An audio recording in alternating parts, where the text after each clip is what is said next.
Est-ce que quelqu'un peut me dire c'est quoi la faune? Ouais, la flore, c'est les fleurs, les plantes. La faune, c'est les animaux. On va voir tout à l'heure si elle y a encore une empreinte de sanglier. Je suis Johanna Chopin, consultante environnementale et animatrice nature basée en Normandie pour sensibiliser à la protection des animaux sauvages. Je suis venue à Hectare pour faire une animation nature auprès des stagiaires de 3e afin de leur faire découvrir l'environnement tout autour d'Hectare, mais également de leur expliquer comment aller jusqu'aux métiers environnementaux. La forêt est un milieu dit fermé. Du coup, c'est quoi l'inverse de milieu fermé? C'est milieu ouvert. C'est quand même facile. Les adolescents ont découvert les indices de présence des animaux sauvages, comment les lire, les analyser et comprendre cette faune qu'on ne voit quasiment jamais.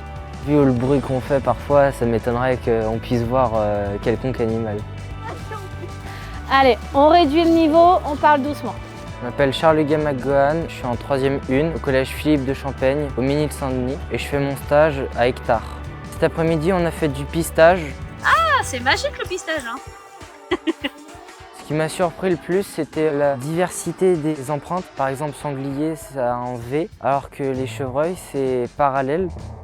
C'est une empreinte qui a plusieurs jours.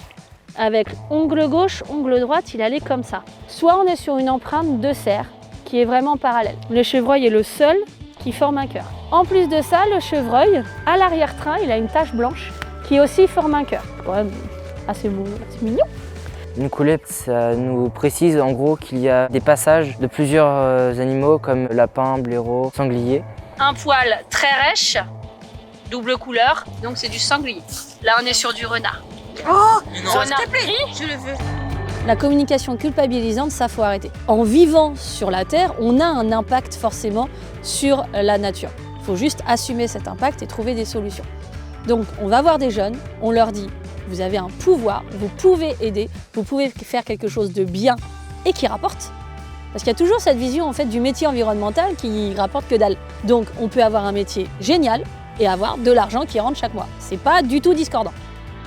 Il faut absolument se donner à fond. Les métiers de l'environnement, c'est quand même un cercle très ferme. Quand on souhaite s'y intégrer, déjà dès qu'on a 16 ans, on fait du bénévolat. C'est l'âge légal en France. On va faire des chantiers nature. On va découvrir du coup ce qui se passe à côté, on va découvrir la forêt. Le lendemain de mon diplôme, j'avais un CDI. Mais si on reste dans sa maison en disant le travail va venir, ça marche pas.